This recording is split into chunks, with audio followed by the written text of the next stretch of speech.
kay Roque, mahilig ho sa humba. Oh, eto, ano po ba dyan mga kababayan? Ano po ang balita natin kay Roque? Nag-iisip na po na sumuko po si Roque mga bossing. Yes, tama po kayo nang narinig. Nag-iisip na pong sumubo po si Roque mga kababayan. Ay, ano? Sorry. Mali, sumuko. No, nag-iisip na pong sumuko si Roque mga bossing.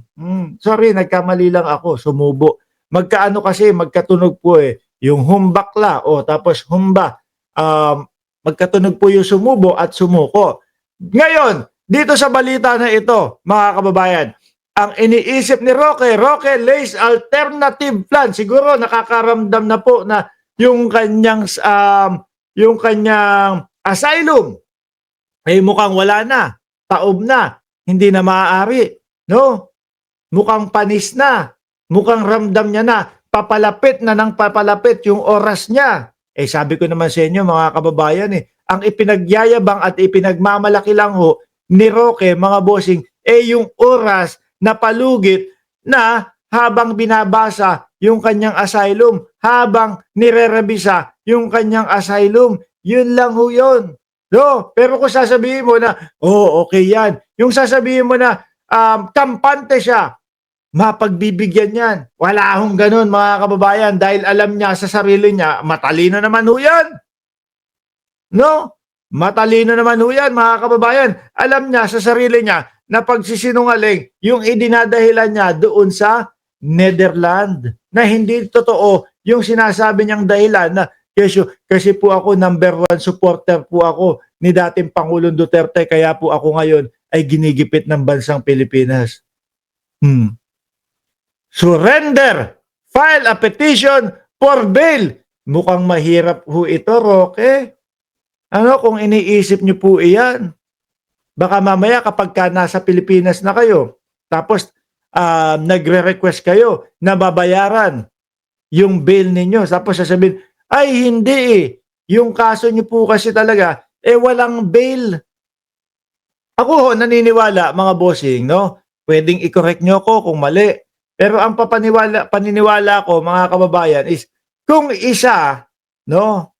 Kung isa yung nagreklamo sa iyo ng human trafficking, maaari, posible, at may pagkakataon na masabi na, sige, okay, pwede kang mag-bail. Pero kung dalawa pataas ang nagkakaso sa iyo o nagkaso sa iyo ng human trafficking, bumalabso yata iyon mga kababayan. Mukhang imposible na makapag-bail si Roque. Sabi ni Shiro Kansaki, bibigay din naman pala sa huli, humbakla. Uy, hindi nga bakla. No, mahilig lang sa humba. At napasubo lang. Roque lays alternative plan, surrender, pagkasuko, no? Saka magpa-file ng petition para siya ay makapag-bail daw po. Pati anak ng tinapa. Sino ba 'to nagbabalita na 'to? Pati ba naman dito sa balita na ito, mukhang sa ibang bansa na itong balita na ito ay pabuka pa din yung bibig ni Roque dito. No, Boss Mark, delikado pag umuwi yan. Susup-supin ka. Uy, ito si Nelson, Karingal, loko-loko, susup-supin kayo niyan. Napasubo na nga ho, mga kababayan, si Roque. Basahin natin. Manila, Philippines. Former presidential spokesperson Harry Roque said that aside from waiting from judicial relief, his alternative plan is to surrender to the Philippine government and file a petition for bail regarding the human trafficking case filed against him. Mukhang malabo talaga, boss. No? Pogo yun eh. Hindi naman pa isa-isang tao yun eh. Di ba? Madami ang nagsasabi, naku po, ganito gagawin nila. No?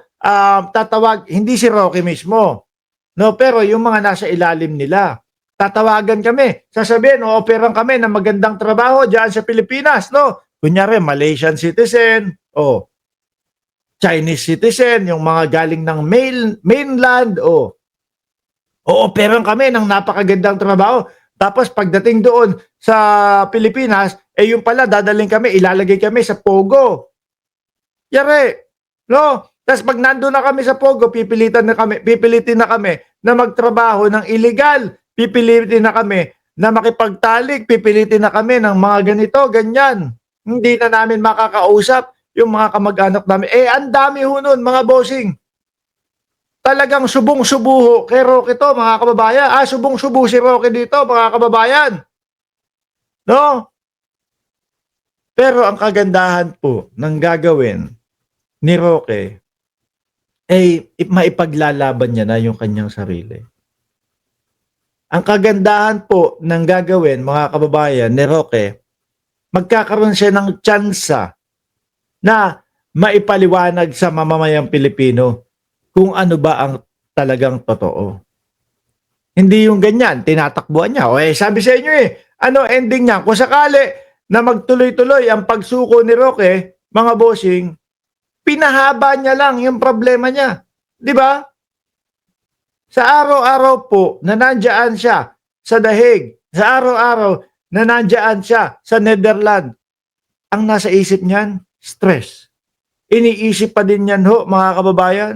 Naku, paano na kinabukasan? Naku, paano na yung asylum ko? Lahat ho yan. Paano na kapag ako na ay sumuko? Lahat yan iniisip ni Roque, mga boss. No? Wala lang. Imbis na sagutin ho yung kanilang problema, agad-agaran, pinahaba niya lang po, mga bossing. Popusasa na ng Netherlands immigration yan. Soon, sabi ni Dana. Papasundo ka pa ba? Papasundo ka pa ba doon sa eroplano na ginamit ni dating Pangulong Duterte na paghatid dyan? O, pabalik naman po. Tapos pagbalik, Bato, halika, ikaw naman, sumakay na ko. Tinakot niya na naman si Bato de la Rosa. No, tinakot niya na naman. Wala naman sa topic natin si Bato de la Rosa. Kayo, pinapakaban nyo. Ngayon mga bossing, sige, wag na natin, tigil na natin, para hindi naman natin maidamay pa si Bato at mamaya ma-stress na naman mga kababayan. Eto, ang haba po nitong mga pag-uusapan natin. Ang dami po nitong mga pag-uusapan natin, mga bossing. Ano po? Umpisahan natin, kanino ba? Kay Manang Amy Marcos muna. Umpisahan muna natin kay Manang Amy Marcos, mga bossing. No? Yung lifestyle check ng Pangulo na sinasabi, tigil na daw! Ayaw! Tigil na daw yung lifestyle check. Hinggil sa lifestyle check sa mga politiko. Awat na sa lifestyle check. Bakit kaya? Siguro iniisip niya, seryoso tong kapatid ko No?